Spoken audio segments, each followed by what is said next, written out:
ते वाचणारा त्याला ते समजतंच, पण ज्याच्यामुळे ते प्रश्न निर्माण झालेले असतात ते सुद्धा कदाचित म्हणत असतात हे मला आधी सांगितलं असतं तर प्रश्न निर्माण नसता झाला.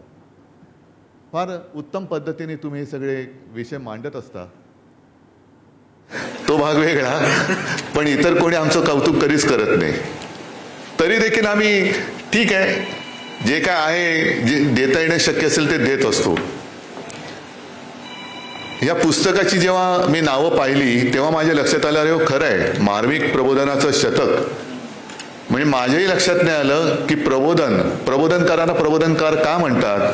तर त्यांनी त्या काळात 100 वर्षापूर्वी जे एक पाक्षिक सुरू केलं होतं प्रबोधन, किती साली 1921, आता 2026, म्हणजे 100 वर्षापूर्वी त्याने ते पाक्षिक सुरू करण्याचं धाडस केलं होतं.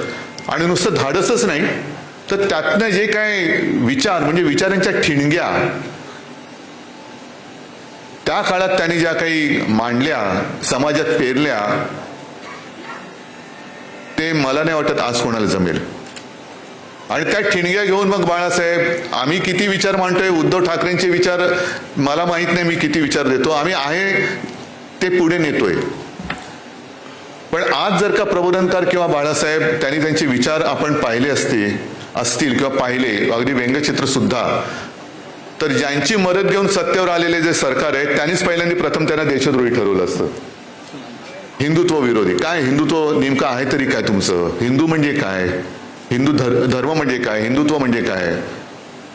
अनेकांना असं वाटतं की उद्धव ठाकरे प्रबोधनकारांचे विचार मांडतायत. असं नाहीये.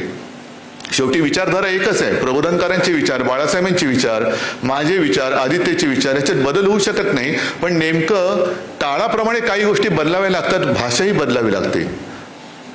ज्या वेळेला मी राजकारणाची सुरुवात केली, प्रत्यक्ष मैदानात उतरलो, तेव्हा माझ्या मुलाखती घेतल्या गेल्या. मला तेव्हा पहिला प्रश्न हा ठरलेला होता की बाळासाहेबांची भाषा तसे तुम्ही बोलत नाही. म्हटलं मला बोलताच येत नाही. म्हणजे तरी मी पंतप्रधान नाही हा भाग वेगळा, पण बोलता येत नाही हे मी मान्यच केले. पण बाळासाहेबांची भाषा जी होती, प्रबोधनकारांची जी काय भाषा होती, ती भाषा त्या काळाची गरज होती.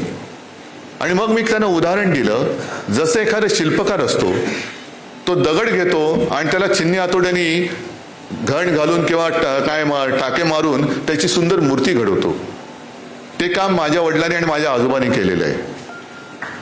आज सुद्धा मी घडलेल्या मूर्तीवरती छिन्नी हातोडा घेऊन बसलो तर तुम्ही म्हणाल काय वेडा आहे. म्हणजे तुम्ही म्हणालात ना, एक जो माणूस राहिलाय, तुम्ही दुसरा राहिलो असतो की वेडा आहे. ह्याच्या वडिलांनी आणि आजोबांनी मूर्ती घडवली आणि हा अजूनही त्याच्यावरती घण घालत बसलेला आहे.